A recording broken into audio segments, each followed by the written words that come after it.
Hola, ¿qué tal? Buenas tardes a todos y a todas. Les doy la bienvenida a nuestra clase del día de hoy.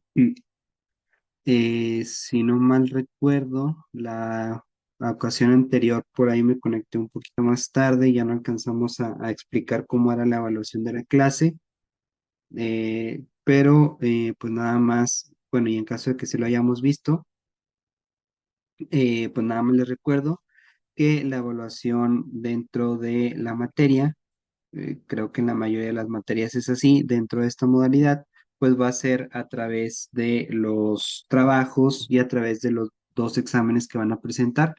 Se va a presentar un examen parcial, pero también vamos a presentar un examen final. Eh, Obviamente también está la posibilidad de presentar exámenes extraordinarios para en caso de que no alcance su calificación, pero pues se busca evitar ese tema de los exámenes extraordinarios porque inclusive se da la oportunidad de presentar una actividad que les ayude a subir los puntos. Entonces, básicamente en eso radica la evaluación. Si no me recuerdo, me habían preguntado la clase anterior, pero por tiempo ya no alcanzamos a platicar. Entonces, nada más quería hacerles ese comentario, ¿verdad? Que sí es importante ir haciendo los cuestionarios, las actividades que tengamos en la semana y pues al último el examen también formará parte de su calificación.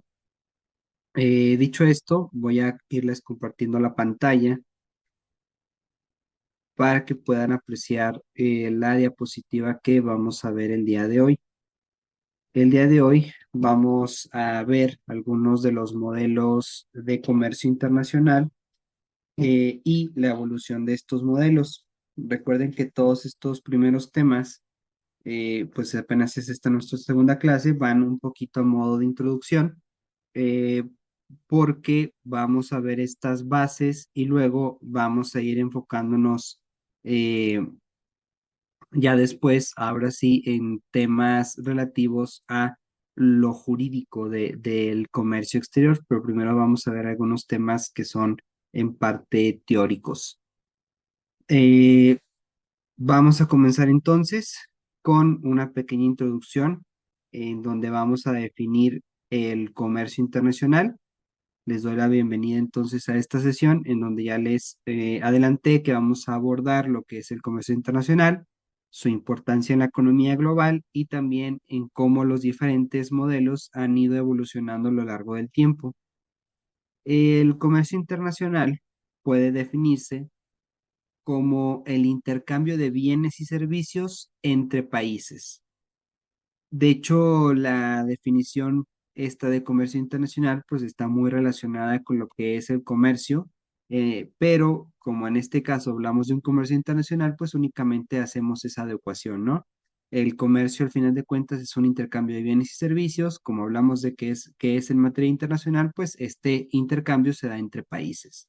Obviamente, dentro de este intercambio se ven involucradas las empresas de diversos países, se ven involucrados los consumidores de diversos países.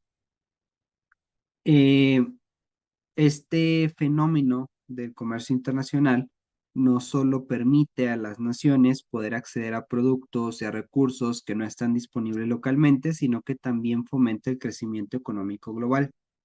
Esto es muy importante.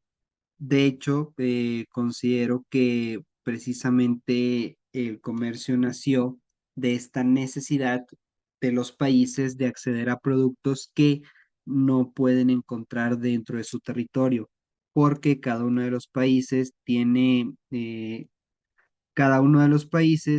un territorio diverso, tiene recursos diversos, pues al final de cuentas, no todos los países pueden producir todo. Hay algunos que por su clima, que por su tierra, no pueden sembrar ciertas plantas, ciertas semillas, entonces tienen que acudir a otros países que sí pueden generar esos recursos para hacer este comercio. Y no solo pasa con materia prima, con insumos, con estos recursos primarios, también esto pasa con productos ya terminados. Yo creo que un ejemplo lo podemos ver en el caso de la gasolina aquí en México. México, pues es un país que se ha destacado históricamente por la producción del petróleo. Sin embargo, México no cuenta con la suficiente infraestructura para refinar ese petróleo y luego transformarlo en combustible. ¿Qué es lo que hace México entonces? Vende ese petróleo y después lo compra ya cuando se convirtió en combustible prácticamente. Es un ejemplo de cómo se realiza este intercambio de bienes y el cómo México accede a este combustible porque localmente no puede generarlo, puede producir el recurso, la materia prima para ese combustible, pero no tiene la infraestructura para convertirlo en el producto final. Eh, entonces, para ir resumiendo, el comercio internacional es importante y vamos a dar 3 puntos por los cuales es importante. En primer lugar, porque genera una expansión de mercados, es decir, las empresas pueden vender sus productos en nuevos mercados. Hay una optimización de recursos, cada país puede especializarse en lo que hace mejor y puede comerciar con otros países para obtener lo que necesita.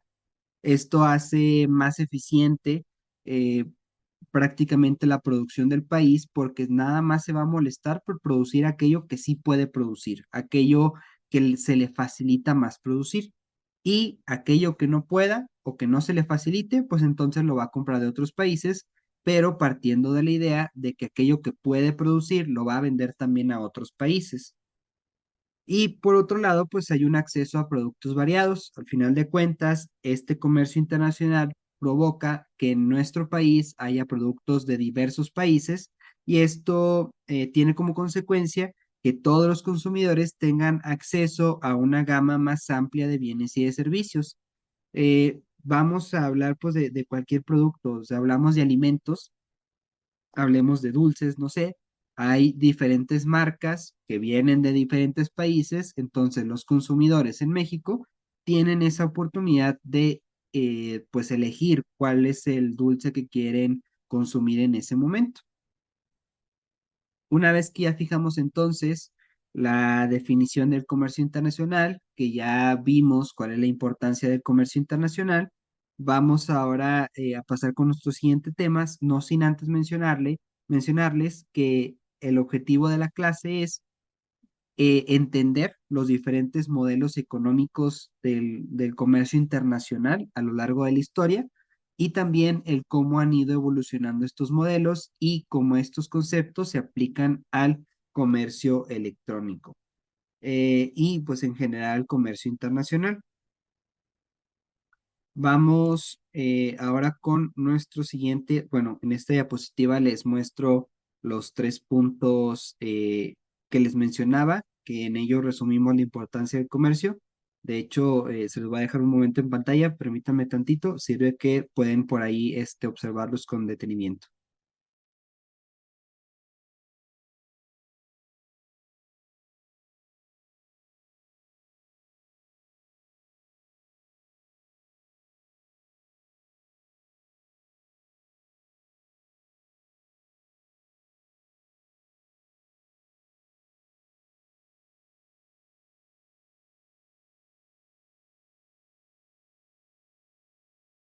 Listo, una disculpa, ya estoy de regreso.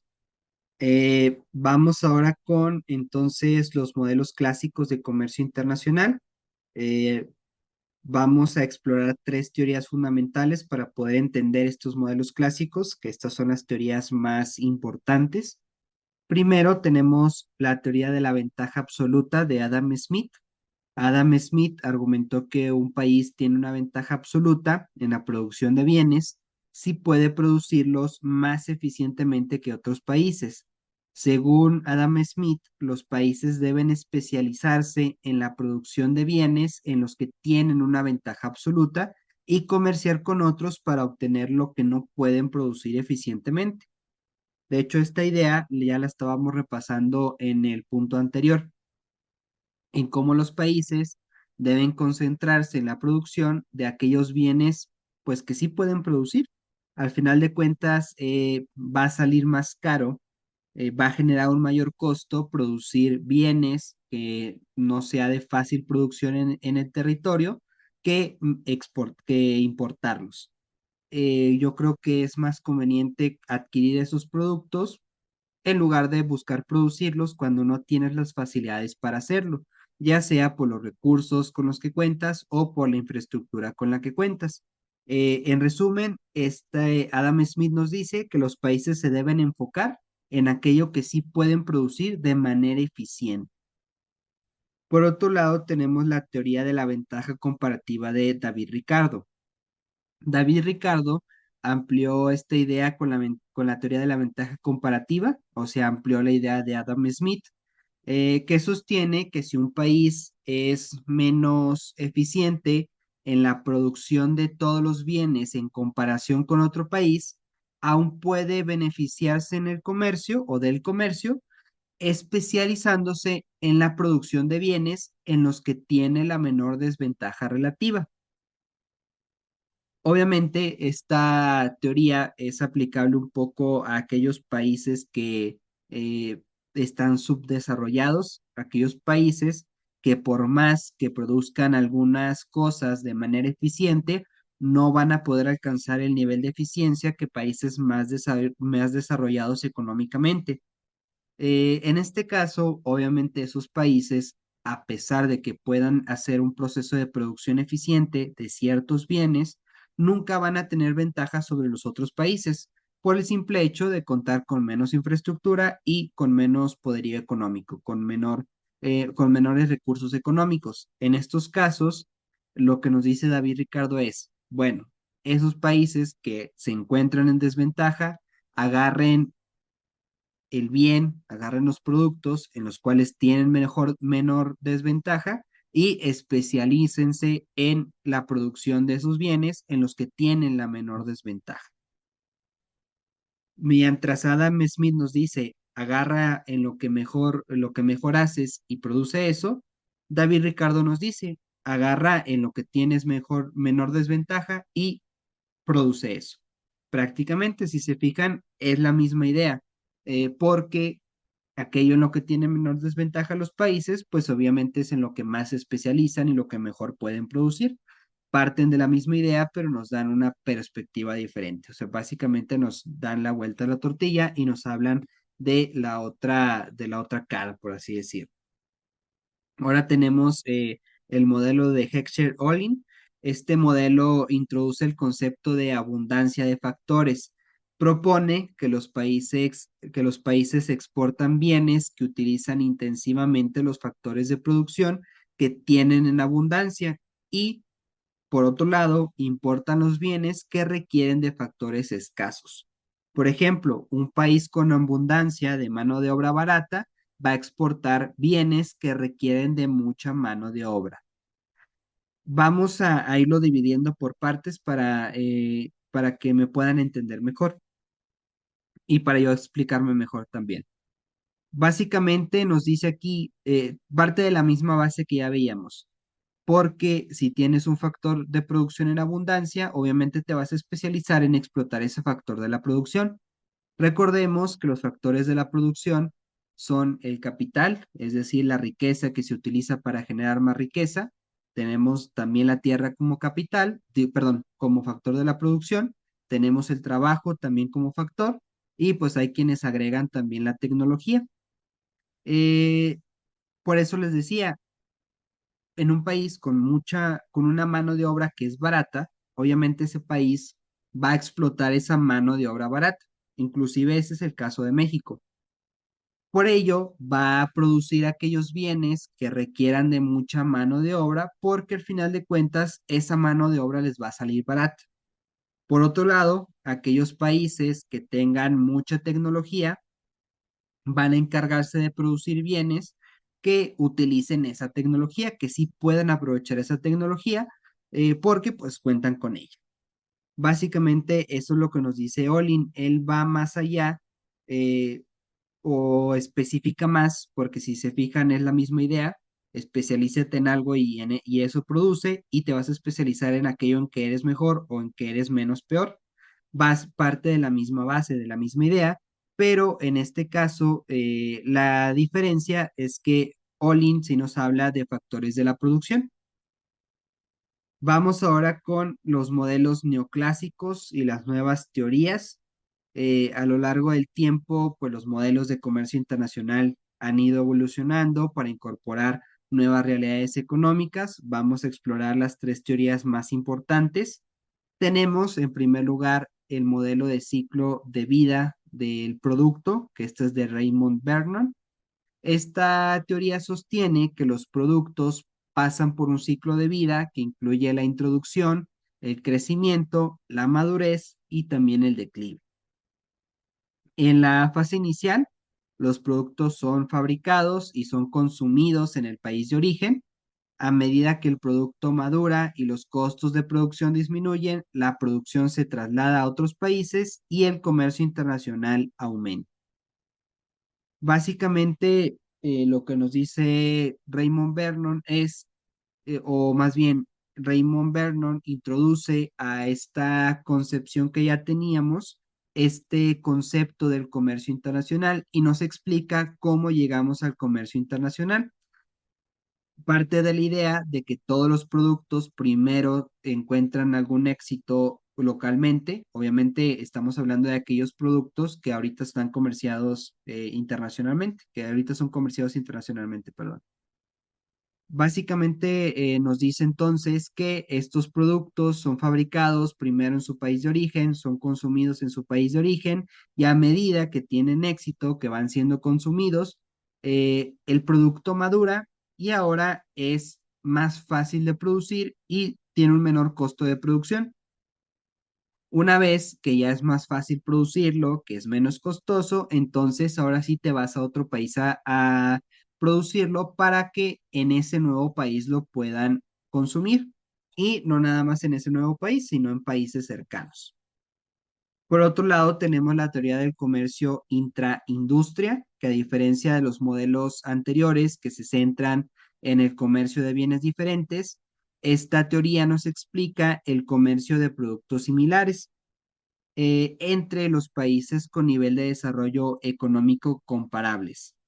Nos dice que los países que intercambian productos que son de un tipo similar, pero que tienen diferentes características o calidades.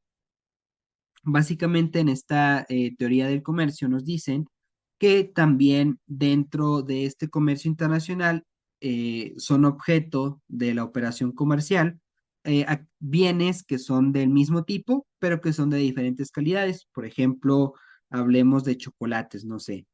Obviamente México adquiere chocolates de Estados Unidos, a pesar de que aquí se consume, se produce y se consume el chocolate y viceversa. Básicamente hay un intercambio de bienes de un mismo tipo, que en este caso pues hablamos del chocolate.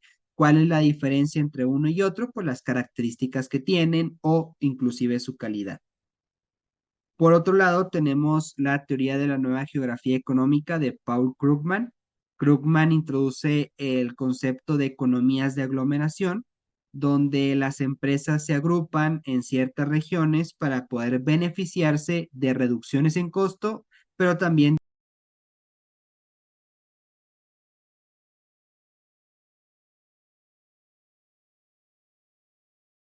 Bueno, ya estamos de regreso. Nos quedamos en la última teoría. Decíamos que introduce el concepto de economías de aglomeración, donde las empresas se agrupan en ciertas regiones para beneficiarse en reducciones de costos y también en acceso a mercados más grandes. Básicamente, esta teoría analiza el cómo la localización geográfica puede influir en el comercio y también en el desarrollo económico. Vamos ahora con nuestro siguiente punto.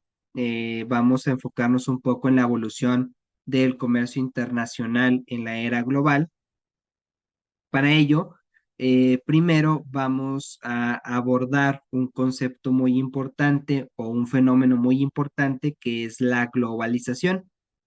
La globalización ha llevado a una expansión sin precedentes de los mercados internacionales. Las barreras comerciales se han reducido, se ha promovido la liberalización del comercio a través de diferentes acuerdos multilaterales y regionales. y pues ahora las empresas operan en un mercado global interconectado, aumentando su acceso a clientes y también a proveedores en todo el mundo. Ahorita están haciendo. Eh, para enfocarnos en esto que acabo de mencionar, de los acuerdos multilaterales y regionales, vamos a hablar de algunos de ellos, porque son el instrumento a través de el cual se han ido creando áreas de comercio preferencial entre países y a través de los cuales se han ido desarrollando diferentes relaciones comerciales entre los países. Tenemos tratados como el Tratado de Libre Comercio de América del Norte, tenemos también la Unión Europea y todos estos acuerdos tienen fines diferentes. Obviamente el fin común es buscar que existan operaciones o relaciones comerciales entre los países, buscan facilitar este comercio internacional, eh, pero específicamente tienen algunas finalidades como reducir aranceles, eliminar barreras comerciales, facilitar el flujo de bienes y servicios entre los países miembros. Es muy importante este tema de los acuerdos o los tratados internacionales, eh, porque, como les decía, son el instrumento que utilizan los países para buscar homologar o buscar establecer algunas reglas generales dentro de de una determinada operación o relación comercial.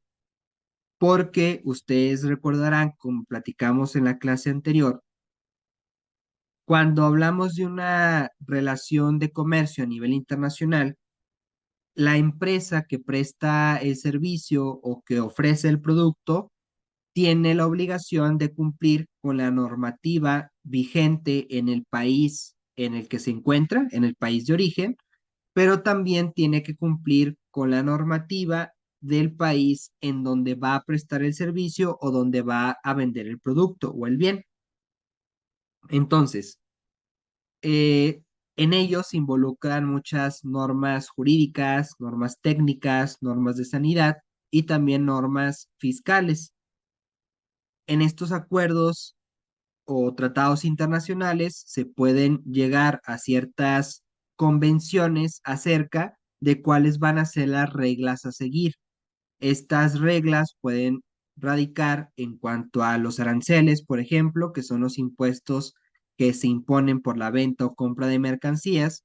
En este caso, los dos países pueden pactar aranceles más bajos o pueden mutuamente no establecer aranceles, decir que el intercambio de bienes va a ser gratuito prácticamente. Pueden eliminar barreras comerciales, es decir, pueden establecer ciertas normas técnicas o de sanidad que se deben de cumplir y con ellas lograr esta operación comercial. Y básicamente todo esto facilita este flujo de bienes y servicios y facilita que se lleve a cabo las operaciones comerciales. Por último, cabe hablar un poco del impacto de la tecnología. Es necesario mencionar que la digitalización ha transformado el comercio internacional.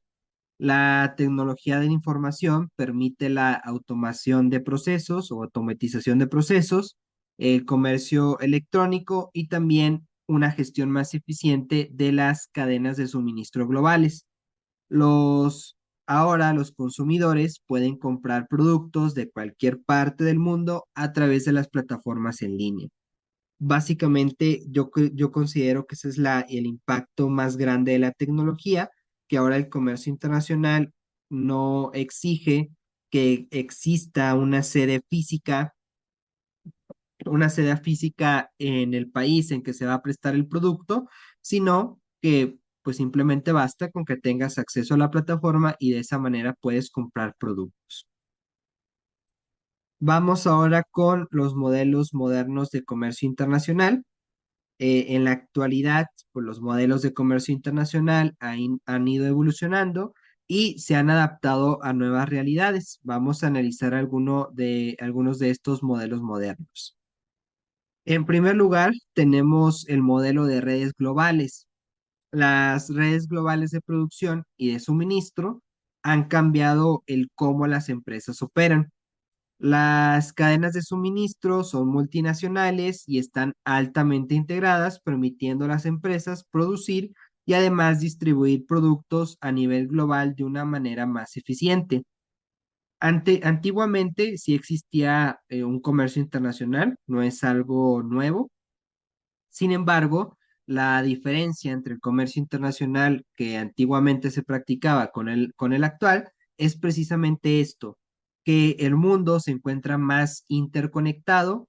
Hay países que deciden establecer industria en otros países para producir ahí sus bienes y de esa manera poder expandirse, poder expandir su mercado a nivel internacional. Este caso es el de México, en donde muchos países deciden establecer su industria aquí en México, sobre todo Estados Unidos, que es el más cercano, y de esta manera Estados Unidos ahora crea sus productos en México y permite una distribución más sencilla desde México, que pues básicamente es un centro comercial importante. Por otro lado, tenemos la economía digital y el comercio electrónico. El comercio electrónico también ha revolucionado el comercio internacional al permitir a las empresas vender productos y también prestar servicios en línea a clientes en todo el mundo. Las plataformas de comercio electrónico facilitan las transacciones a nivel global y también permiten a las empresas que puedan expandir su alcance sin las barreras físicas tradicionales. Inclusive, esto también es relevante porque permite que aquellas pequeñas y medianas empresas puedan al menos involucrarse en el comercio internacional. No les voy a decir que con ello pueden competir con las grandes empresas, pero al menos pueden comenzar a involucrarse en el comercio internacional y pueden expandir su mercado a cierto nivel. Por otro lado, hablamos de las estrategias de internacionalización. Este modelo nos dice que las empresas deben adaptar sus productos y deben también de adaptar sus servicios a diferentes mercados para tener un éxito internacionalmente. Esto implica localización para cumplir con las normas y preferencias locales y también estrategias de marketing adaptadas a cada región. Obviamente, no todos los países tienen la misma demanda ni las mismas preferencias, por lo tanto, se tiene que buscar la forma de que tu producto sea atractivo en los diferentes países. Si bien decimos que las redes son globales, que el mundo ya se encuentra que el mundo pues ya se encuentra mejor conectado, pues tampoco es sencillo lograr que en otro país consuman tu producto. Tienes que hacer primero, en primer lugar, pues todas las gestiones correspondientes para lograr que el producto llegue al país, pero también realizar lo necesario para que ese producto sea atractivo para las personas de ese país y que sí lo consuman efectivamente. Vamos ahora a platicar un poco de los desafíos del comercio internacional en la era digital. El comercio internacional enfrenta varios desafíos. Vamos a platicar de tres en específico.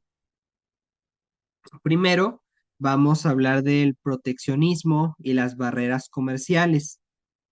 A pesar de la tendencia hacia la liberalización, muchos países han impuesto restricciones y aranceles para poder proteger sus economías globales.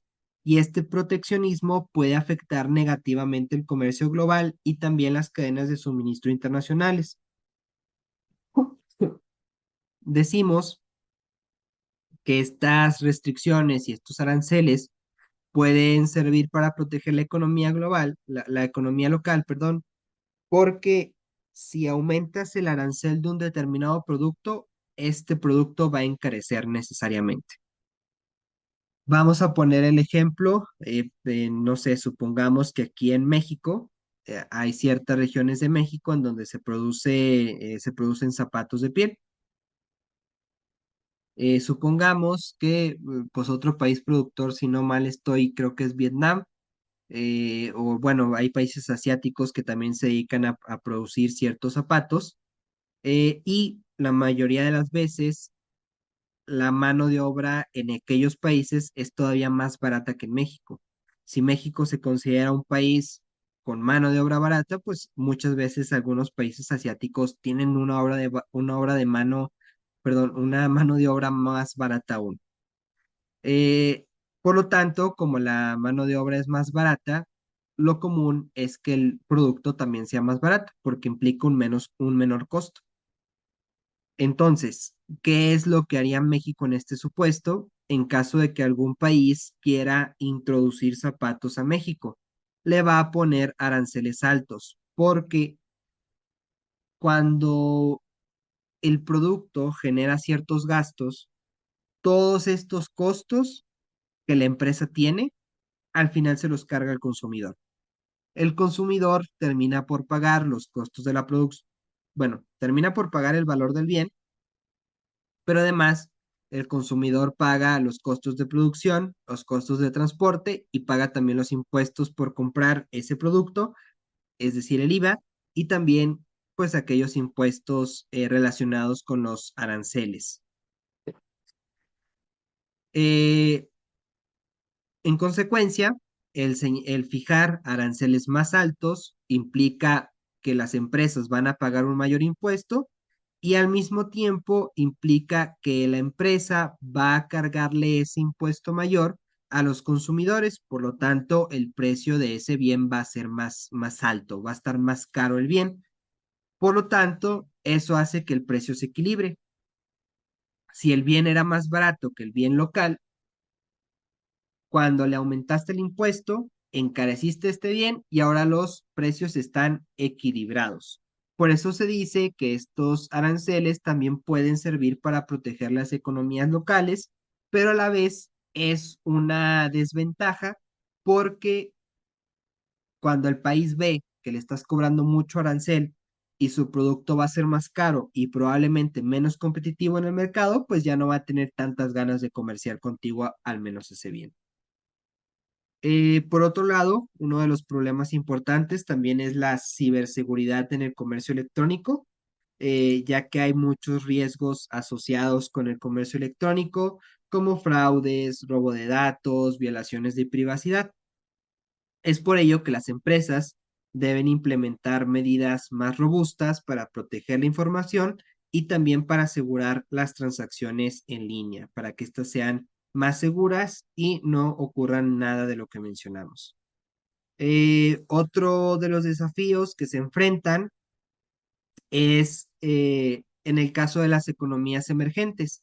Hay ciertas desigualdades en el comercio porque estas economías emergentes y los países en desarrollo enfrentan estas desigualdades en el comercio internacional, ya que hay ciertas barreras comerciales, pero también hay diferencias en infraestructura y todo ello puede limitar su capacidad para participar en el comercio global de una manera efectiva.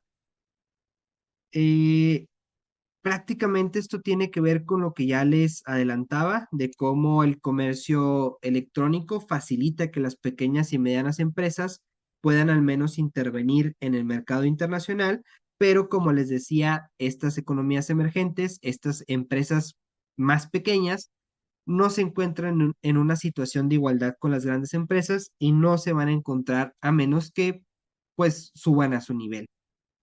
Obviamente sí pueden involucrarse en el comercio internacional, pero de una manera limitada. No lo van a hacer de la misma manera que una empresa grande porque no tienen la misma capacidad económica ni tampoco la misma infraestructura.